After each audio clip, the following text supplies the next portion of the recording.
What's the difference between a circle and a square? At first, it sounds like a riddle, a trick of geometry, or maybe a question you'd ask a child in school. But in the heart of Shanghai in the 1990s, this question would ignite a debate that reached far beyond mathematics, one that touched culture, politics, and even national pride. For American architect William Pedersen, the answer to that question nearly destroyed the most important project of his career.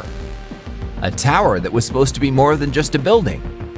It was to be a monument to a rising China, one of the tallest skyscrapers in the world, a beacon of a new global age. Pedersen had chosen a circle. China demanded a square. That single change sparked one of the most fascinating architectural controversies of the modern era, and it would decide not only the look of Shanghai's skyline, but also the identity of a nation in transformation. This is the story of how Shanghai built its most iconic tower and of how a circle became a square. To understand why this tower mattered, we need to go back in time. On October 19th, 1987, Black Monday, Wall Street collapsed. The Dow fell 22%, wiping out $1.7 trillion and shaking America's confidence. But in China, the mood was the opposite. Deng Xiaoping's reforms were opening the country. Factories roared, trade expanded, foreign investors poured in. Most striking of all, 300 million people left the countryside for the cities, the largest migration in human history. It was like the entire US population moving in a single generation. And all those people needed homes, roads, banks, airports. China didn't just need to build fast, it needed to build high. In the late 1980s, skyscrapers weren't just buildings, they were symbols of power. America had the Empire State, Malaysia the Petronas Towers, Taiwan Taipei 101. China needed its own. Shanghai was chosen. Beijing was political, but Shanghai would be the economic capital, the New York of China. Once Asia's financial hub, by the 1980s it lagged behind. Across the Bund Pudong was just rice fields and warehouses. The government made a bold choice: transform it. 80 skyscrapers were planned, 3 of them super talls. First came the Oriental Pearl Tower, futuristic and strange. Then the Jin Mao Tower, a steel pagoda rising into the clouds. And the third was to be the boldest of all, the Shanghai World Financial Center. Architect William Pedersen designed the circle as a moon gate in the sky. In Chinese tradition, the square symbolizes earth and the circle heaven. It was both poetic and practical. The cutout would ease typhoon winds by letting air pass through. But many saw something else: the red sun disk of Japan's flag. Where it all began, the Pudong site looked unremarkable, mudflats and warehouses. But beneath lay one of the greatest engineering challenges in the world. Shanghai's soil was alluvial clay and silt, soft as wet sponge. Building nearly 500,000 tons of steel and concrete here sounded impossible. Excavators tore into the ground, creating a 30-meter deep pit, large enough to hold 12 Olympic swimming pools. Around it, engineers built a continuous diaphragm wall, a reinforced concrete shell nearly 1 meter thick to stop the pit from folding under Shanghai's high water table. Without it, the entire site would have collapsed like a sandcastle at high tide. The math of giants. A tower of 492 meters meant unimaginable forces. Gravity load, 500,000 metric tons pressing downward. Wind load, typhoons with gusts above 150 kilometers an hour, exerting lateral forces in the thousands of tons. Seismic load. Shanghai lies in a zone vulnerable to tremors up to magnitude 6. Engineers ran supercomputer simulations and built 1/500 scale wind tunnel models to test the design. The famous trapezoid cut wasn't just politics, It reduced vortex shredding, the swirling. Leslie Robertson's breakthrough was the diagonal braced frame. Instead of relying on a massive central wall, he wrapped the tower in a steel exoskeleton of X-braces, turning each face into a giant lattice. The geometry mattered. Triangles don't deform, and so the whole tower became one giant truss. To stiffen it further, outrigger trusses, horizontal steel beams as long as football fields, connected the central core to outer columns every 15 to 20 floors. This cut sway by more than 40%, making the building safe against typhoons. The brilliance: despite going taller, the redesign cut the building's total weight by about 10%, saving thousands of tons of steel and easing pressure on the foundations. Steel used: 36,000 metric tons, enough to build 5 Eiffel Towers. Concrete used: 120,000 cubic meters. Glass panels: 6,000, covering an area of 215,000 square meters of facade, the size of 30 soccer fields. Elevators: 91 in total, including double-deckers shooting up to 10 meters a second, reaching the top in under a minute. At its peak, 8,000 workers labored on-site in rotating shifts. Cranes climbed the tower as it rose, each one bolted into the skeleton and jacked higher every few floors. Foundations: the giant stilts. The skyscraper's life began underground. To carry its weight, engineers drilled 2,000 reinforced concrete piles, each 80 to 100 meters long and nearly 2 meters wide, down into firmer soil. Altogether, these piles formed a hidden forest of concrete columns beneath the city, capable of bearing more than 1 million tons of vertical load. On top, they poured a colossal mat foundation, a slab of concrete 6 meters thick. It required 61,000 cubic meters of cement and 20,000 tons of steel rebar. The pour took days, with cement trucks arriving in rotation 1 every 2 minutes, just to keep the flow continuous. If it stopped, the slab risked cracking under its own weight. Then the Asian financial crisis of 1997 hit. Construction froze. For years, the site was nothing but a waterlogged pit and a half-finished foundation. Locals joked that Shanghai had built the world's largest swimming pool. When work resumed in the early 2000s, the tower began its real ascent. Floor by floor, steel by steel, it rose into the clouds until by 2008, it pierced the sky as one of the tallest skyscrapers on Earth. The Shanghai World Financial Center wasn't just a skyscraper. It was a test of engineering ambition. The new design called for the tower to rise 32 meters high and a wider circle than originally planned, with a wider frame and more space. But beneath it lay a problem. The foundation had already been poured in the 1990s, built to carry loads of the earlier design. In skyscraper construction, foundations are everything. They anchor the tower to the earth, sinking deep into bedrock or soil to hold unimaginable weight. To alter them now would mean tearing out years of work, costing millions and delaying the project indefinitely. So the question was urgent. Could the existing foundation carry a heavier, taller skyscraper? The responsibility fell to Leslie E. Robertson, one of the most respected structural engineers in the world, famous for designing the original World Trade Center in New York.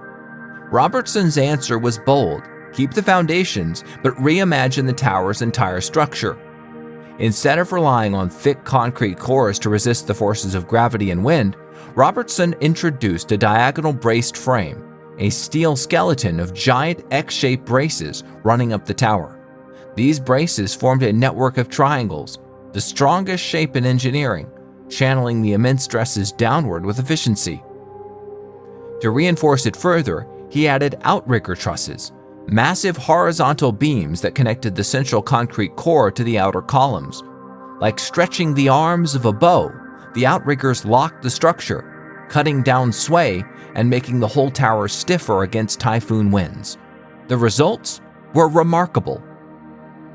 By distributing load so efficiently, Robertson was able to make the tower taller while actually reducing its total weight by around 10%. Thinner walls in the center core meant less concrete. Lighter steel in the frame meant less dead load pressing down on the foundations. And this wasn't just an engineering fix. It improved the building for its occupants too, with fewer interior columns cluttering the floor plates. The tower offered open, flexible office spaces with panoramic views of Shanghai.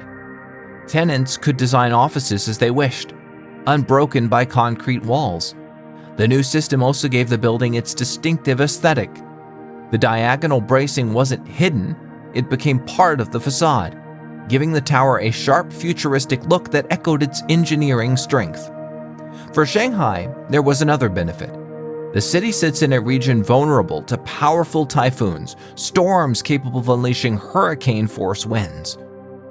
Robertson's design meant the building could bend slightly in the wind without breaking, absorbing the energy and standing firm against nature's fury. It was faster, it was cheaper, it was stronger. By the early 2000s, construction roared back to life. Steel beams climbed skyward once more. The World Financial Center was finally set to take its place amongst the tallest buildings on Earth. But while Robertson had solved the puzzle of physics and weight, another challenge was looming, a problem no amount of steel, math, or engineering brilliance could solve. The problem was the circle. For William Pedersen, it was the perfect finishing touch, a bold, elegant opening at the top of the tower. To him, it symbolized the heavens, a moon gate lifted into the sky, both beautiful and practical.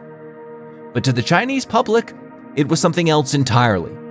By the early 2000s, as construction resumed, local newspapers began publishing provocative headlines. Japanese developer plants a flag over Shanghai. To many Chinese citizens, the great circular void at the top of the skyscraper didn't resemble a moon gate at all. Instead, it looked alarmingly like the red sun disk of the Japanese flag. And this wasn't just a matter of design taste. It cut much deeper. Only 6 decades earlier, Japan had invaded and occupied large swaths of China. Shanghai itself had suffered during that time, with bombing, military occupation, and widespread brutality. The wounds of the Second World War remained vivid, passed down through families, classrooms, and public memory. So the idea of a Japanese developer, Minoru Mori, constructing a monumental skyscraper in the heart of Shanghai, crowned with what appeared to be Japan's national symbol, felt like an insult. A reminder of pain, domination, and humiliation. Public anger swelled. Protests spread. On the streets and increasingly online, citizens voiced their outrage. The timing only intensified matters. It was the anniversary of the end of World War II, a period when anti-Japanese sentiment in China often ran high. The Shanghai government could not ignore it. Pedersen attempted a compromise. His team suggested adding a bridge across the circular void, breaking the shape so it wouldn't resemble the rising sun. But it wasn't enough. The symbolism was too raw, the anger too widespread. Finally, in 2005, the decision was made. The circle would go. It would be replaced with a trapezoidal square, angled and dramatic, but stripped of the old symbolism. The original version was lost. The moon gate to heaven would never be built. In 2008, after more than a decade of delays, redesigns, and controversy, the Shanghai World Financial Center was finally completed. Still, it was an icon. Its sharp silhouette with its giant square cutout made it instantly recognizable. Locals nicknamed it the Bottle Opener, a nickname that stuck and even became a point of pride. At 492 meters, or 1,614 feet, it instantly ranked among the tallest skyscrapers ever built. By roof height and occupied floors, it was officially the tallest building in the world at that time. But because Taipei 101's spire stretched higher, the Shanghai Tower was listed as the second tallest overall. Even so, it was an engineering and architectural triumph. The tower contained 101 above-ground floors and 3 basement levels, covering a total floor area of more than 381,000 square meters, 4.1 million square feet. Inside, it houses a mix of offices, hotels, conference facilities, and observation decks. From the 79th to the 93rd floor, the building is home to the Park Hyatt Shanghai, which, when it opened, became the highest hotel in the world. Guests could check into their hotel rooms nearly half a kilometer above the streets below. Above that, on the 94th and 97th floor and 100th floors, sit 3 observation decks. The 100th floor sky bridge, spanning across the trapezoidal cutout at the top, is one of the most dramatic viewpoints in the world, giving visitors the sensation of walking on air, with Shanghai's skyline unfolding below. The building also includes some of the world's fastest elevators, traveling at speeds of up to 10 meters per second, about 22 miles per hour, whisking passengers from ground to summit in just over a minute. Its design wasn't just about height, but resilience. The trapezoidal cutout at the top reduces wind pressure, while its braced frame and outrigger trusses would ensure stability during typhoons and earthquakes. The structure was engineered to withstand winds of up to 200 kilometers per hour and seismic shocks reaching 7.0 on the Richter scale. Culturally, it became instantly recognizable. The bold square cutout earned it the nickname the bottle opener.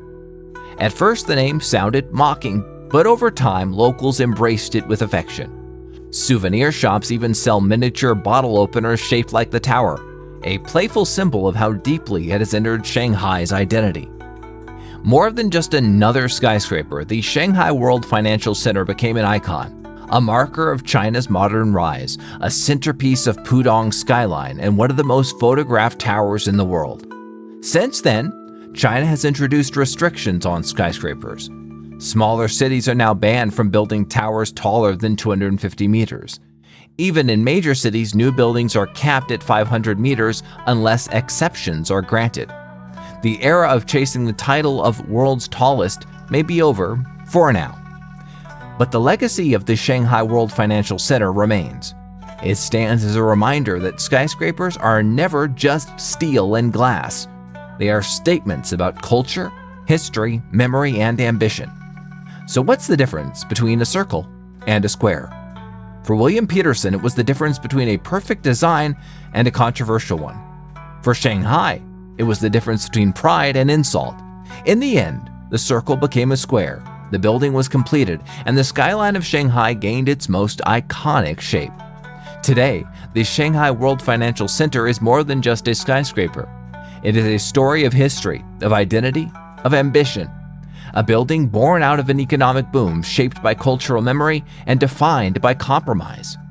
It remains one of the most visited towers in the world, welcoming millions of people each year to its hotels, offices, and sky-high observation decks.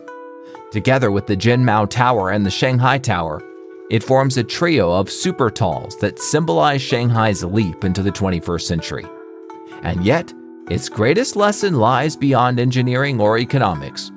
The World Financial Center is a reminder that even the tallest towers must stand not only on foundations of concrete and steel, but also on the acceptance, pride, and imagination of the people who live in their shadow.